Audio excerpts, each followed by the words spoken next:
ನಮಸ್ತೆ ಮಿತ್ರರೇ, ಇವತ್ತು ಸೋರೆಕಾಯಿಯನ್ನು ಬಳಸಿ ಅಂದರೆ ಬಾಟಲ್ ಗಾರ್ಡ್ ಅಂತ ಏನು ಇಂಗ್ಲಿಷ್ ನಾವು ಕರಿತೇವೆ, ಹಿಂದಿಯಲ್ಲಿ ಲೌಕಿ ಅಂತ ಕರೀತಾರೆ. ಬಹಳ ಆರೋಗ್ಯದಾಯಕವಾದ ಒಂದು ತರಕಾರಿ ಅಂತ ಹೇಳ್ಬೋದು.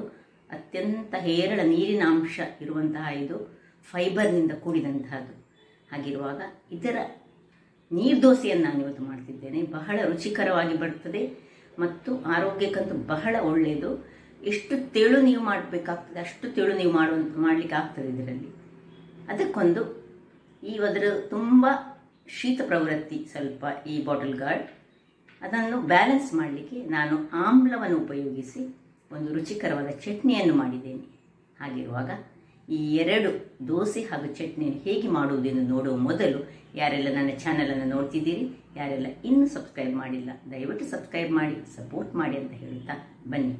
ನೀವೊಂದು ರುಚಿಕರವಾದ ಸೋರೆಕಾಯಿಯ ನೀರು ದೋಸೆ ಹಾಗೂ ಆಮ್ಲದ ಚಟ್ನಿ, ನೆಲ್ಲಿಕಾಯಿ, ಬೆಟ್ಟದ ನೆಲ್ಲಿಕಾಯಿಯ ಚಟ್ನಿ ಹೇಗೆ ಮಾಡುವುದೆಂದು ನೋಡೋಣ. ನಮಸ್ತೆ ಮಿತ್ರರೇ, ಇವತ್ತು ಈ ಸೋರೆಕಾಯಿಯನ್ನು ಬಳಸಿ ನನ್ನ ಹತ್ರ ಒಂದು ಅರ್ಧ ಸೋರೆಕಾಯಿ ಉಂಟು. ಒಂದು ನೀರು ದೋಸೆ ಮಾಡೋಣ. ಅದಕ್ಕೆ ನಾನು ದೋಸೆ ಅಕ್ಕಿ ಅಂದರೆ ರಾ ರೈಸನ್ನು ನಾನು ಒಂದು ಗ್ಲಾಸ್ನಷ್ಟು ರಾ ರೈಸನ್ನು ಒಂದು 5-6 ಗಂಟೆಗಳ ಕಾಲ ನೆನೆಸಿಟ್ಟುಕೊಂಡಿದ್ದೇನೆ.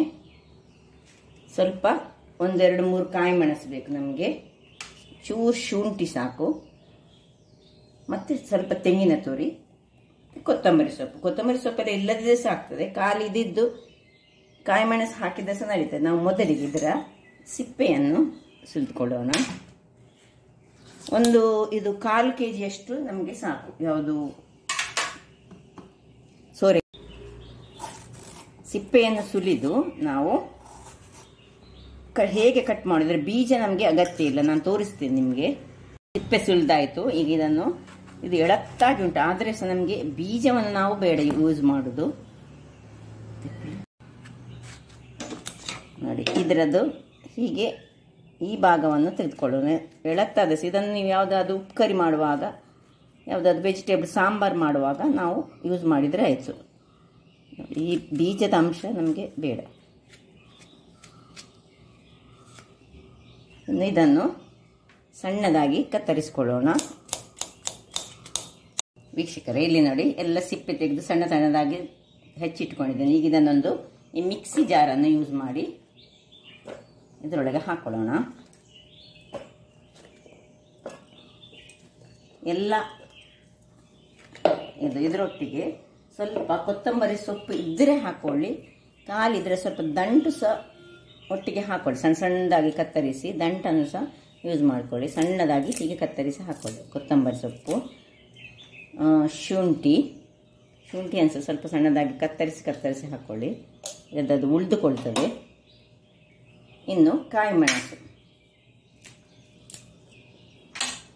ಎಷ್ಟು ನಿಮಗೆ ಖಾರಕ್ಕೆ ತಕ್ಕಷ್ಟು 1-2 ಎಷ್ಟು ಮೆಣಸು ಬೇಕೋ ಅಷ್ಟು ಮೆಣಸನ್ನು ಹಾಕೊಳ್ಳಿ. ಇನ್ನು ಸ್ವಲ್ಪ ತೆಂಗಿನ ತುರಿ ಹಾಕೊಳ್ಳಿ.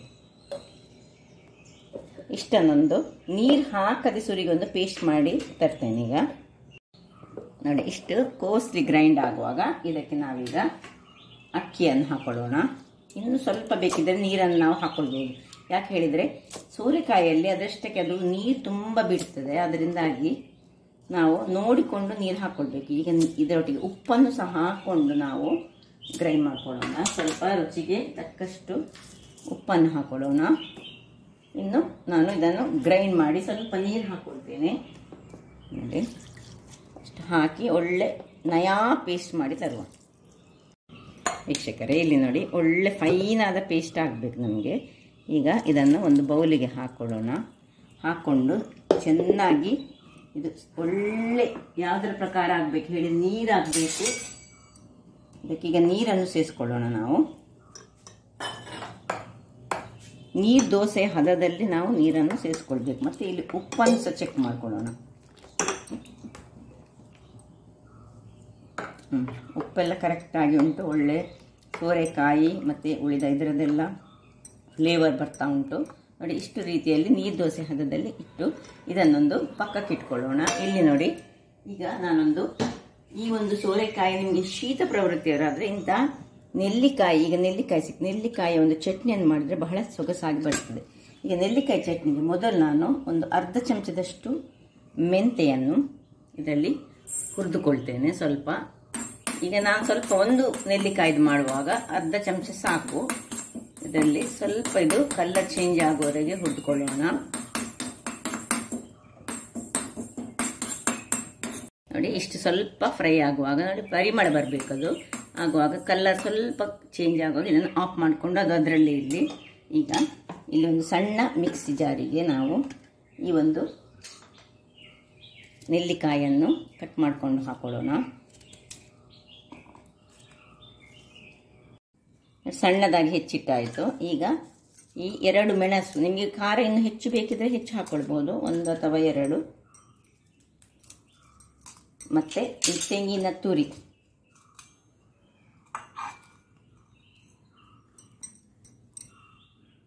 ಒಂದು ಬೆಳ್ಳುಳ್ಳಿ ಹಾಕ್ಕೊಂಡಿದ್ದೇನೆ, ಹಾಗೂ ಸ್ವಲ್ಪ ರುಚಿಗೆ ತಕ್ಕಷ್ಟು ಉಪ್ಪು ಹಾಕ್ಕೊಂಡು ಇದು ಹಾಗೆ ಇರಲಿ. ಇದು ಲಾಸ್ಟಿಗೆ ನಾವು ಒಮ್ಮೆ ಗ್ರೈಂಡ್ ಮಾಡ್ಕೊಂಡು ತರೋಣ, ಆಮೇಲೆ ಕೊನೆಗೆ ಹಾಕೊಳ್ಳಿಕ್ಕೆ ಇದು ಗ್ರೈಂಡ್ ಮಾಡಿ ತರ್ತೇನೆ ನಾನು ವೀಕ್ಷಕರೇ. ಇಷ್ಟು ಗ್ರೈಂಡ್ ಆಗುವಾಗ ನಾವು ಇಲ್ಲಿ ಫ್ರೈ ಮಾಡಿದಂತಹ ಇದನ್ನು ಪುನಃ ಇದರಲ್ಲಿ ಹಾಕ್ಕೊಂಡು, ಇದು ತುಂಬ ಗ್ರೈಂಡ್ ಆಗಬಾರ್ದು, ಸ್ವಲ್ಪ ಕೋಸಿ ಗ್ರೈಂಡ್ ಆಗಬೇಕು. ಇದನ್ನು ಪುನಃ ಗ್ರೈಂಡ್ ಮಾಡಿ ತರ್ತೇನೆ ನೋಡಿ. ಇಷ್ಟು ಗ್ರೈಂಡ್ ಆಗುವಾಗ ನೋಡಿ ಈಗ ಮೆಂತೆ ಹಾಕ್ಕೊಂಡಿದ್ದೇನೆ.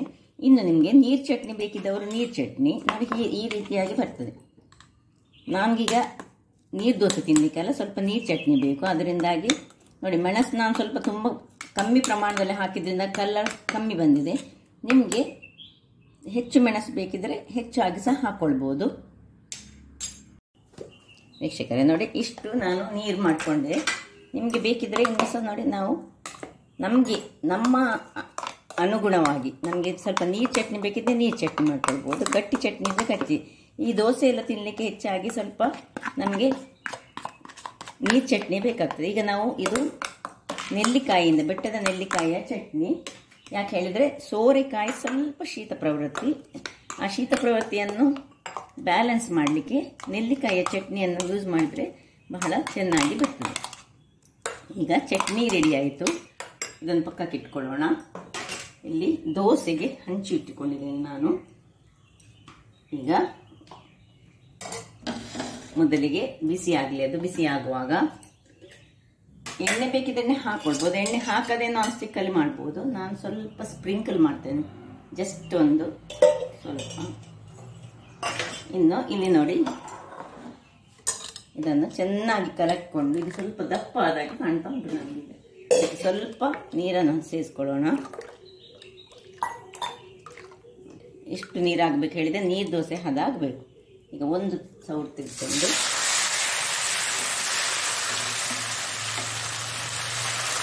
ಎಷ್ಟು ನೀರು ನಿಮಗೆ ತೆಳುಸಬೇಕು ಅಷ್ಟು ತೆಳುವಲ್ಲಿ ನೀವು ಮಾಡ್ಕೊಳ್ಬೋದು. ಈಗ ಮುಚ್ಚಳವನ್ನು ಮುಚ್ಚಿಕೊಳ್ಳೋಣ. ಒಂದು 2 ನಿಮಿಷಗಳ ಕಾಲ ಬೇಯಿಸ್ಕೊಳ್ಳೋಣ ವೀಕ್ಷಕರೇ. ನೋಡಿ 1 ನಿಮಿಷಗಳ ಬಳಿಕ ಹೇಗೆ ಬಂದಿದೆ ನೋಡಿ, ಏನು ಚೆನ್ನಾಗಿ ಬಂದಿದೆ. ಈಗ ಇದನ್ನು ಇಷ್ಟು ಬೇಗ ತೆಗಿಲಿಕ್ಕಿಲ್ಲ, ಸ್ವಲ್ಪ ಅದು ಕಾಯಬೇಕು ನೋಡಿ. ಈಗ ನಾವು ಹೀಗೆ ಮುಟ್ಟುವಾಗ ಇದಕ್ಕೆ ಹೆಚ್ಚು ಎಣ್ಣೆ ಅವಶ್ಯಕತೆ ಸಹ ಇಲ್ಲ, ಸ್ವಲ್ಪ ಇದು ಎಣ್ಣೆ ಹೀರಿಕೊಳ್ಳು ಸಹ ಇಲ್ಲ ನೋಡಿ. ಹಾಕಿದ ಎಣ್ಣೆಗಳೆಲ್ಲ ಅಲ್ಲೇ ಸೈಡ್ಸಲ್ಲಿ ಉಂಟು. ಈಗ ಇಷ್ಟ ಆಗುವಾಗ ನೋಡಿ ನೋಡಿ ಏನು ಚೆನ್ನಾಗಿ ಬಂದಿದೆ ನೋಡಿ, ಹೀಗೆ ಬರ್ತದೆ. ಇದನ್ನು ಈಗ ಮಡಚಿ ನಾವು ನೀರು ದೋಸೆಯಲ್ಲಿ ಇಟ್ಕೊಳ್ಳೋಣ ನೋಡಿ. ಗ್ರೀನ್ ಆಗಿ ಅದರೊಟ್ಟಿಗೆ ಚಟ್ನಿ ಸಹ ರೆಡಿಯಾಗಿ ಉಂಟು. ಅದೇ ರೀತಿಯಾಗಿ 2ನೇ ಬಾರಿ ಸಹ ಮಾಡುವಾಗ ಹೀಗೆ ಸ್ವಲ್ಪ ಎಣ್ಣೆಯನ್ನು ಹಾಕ್ಕೊಳ್ಬೇಕು. ಇಲ್ಲಿ 1 ಸೌಟಿನಷ್ಟು ತೆಳುವಲ್ಲಿ ಹಾಕ್ಕೊಳ್ಳಿ. ಎಷ್ಟು ತೆಳುವಲ್ಲಿ ನಿಮಗೆ ಹಾಕ್ಕೊಳ್ಳಿಕ್ಕೆ ಆಗ್ತದೆ ಅಷ್ಟು ತೆಳುವಲ್ಲಿ ಹಾಕೊಳ್ಳಿ.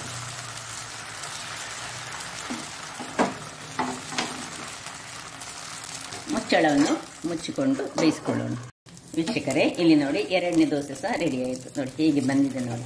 ಕ್ರಿಸ್ಪಿ ಬೇಕಿದ್ರೆ ಇನ್ನೂ ಸಹ ಕ್ರಿಸ್ಪಿಯಾಗಿ ಮಾಡ್ಕೊಳ್ಬೋದು. ನಿಮ್ಗೆ ಕ್ರಿಸ್ಪಿ ಬೇಡದಿದ್ದರೆ ಈ ರೀತಿಯಲ್ಲಿ ಮಾಡ್ಕೊಳ್ಬೋದು. ಹಾಗಾದರೆ ನೋಡಿದ್ರಲ್ಲ, ಈ ಚಟ್ನಿ ಇದಕ್ಕೊಂದು ಬಹಳ ಸೂಪರ್ ಕಾಂಬಿನೇಷನ್. ಯಾಕೆ ಹೇಳಿದರೆ ಇದು ಸೋರೆಕಾಯಿ ತುಂಬ ತಂಪು ಅಂಶವನ್ನು ಹೊಂದಿರುವಾಗ ಅದನ್ನು ಬ್ಯಾಲೆನ್ಸ್ ಮಾಡಲಿಕ್ಕೆ ನೆಲ್ಲಿಕಾಯಿಯ ಚಟ್ನಿ ಬಹಳ ರುಚಿಕರವಾಗಿ ಬರ್ತದೆ. ಹಾಗಾದರೆ ನನ್ನ ಈ ಕುಕಿಂಗ್ ಚಾನಲ್ ನಿಮಗೆ ಇಷ್ಟ ಆದರೆ ನೋಡಿ ಯಾವ ರೀತಿಯಲ್ಲಿ ಬಂದಿದೆ ನೋಡಿ, ಅಷ್ಟೇ ಟೇಸ್ಟ್ ಆಗಿರ್ತದೆ. ಬೋಳೂರು ಸುವರ್ಣ ಚಾನಲನ್ನು ಲೈಕ್ ಮಾಡಿ, ಶೇರ್ ಮಾಡಿ ಹಾಗೂ ಸಬ್ಸ್ಕ್ರೈಬ್ ಮಾಡಿ ಹಾಗೂ ನನ್ನ ಇನ್ಸ್ಟಾಗ್ರಾಮ್ ಪೇಜನ್ನು ಫಾಲೋ ಮಾಡಿ. ಧನ್ಯವಾದಗಳು.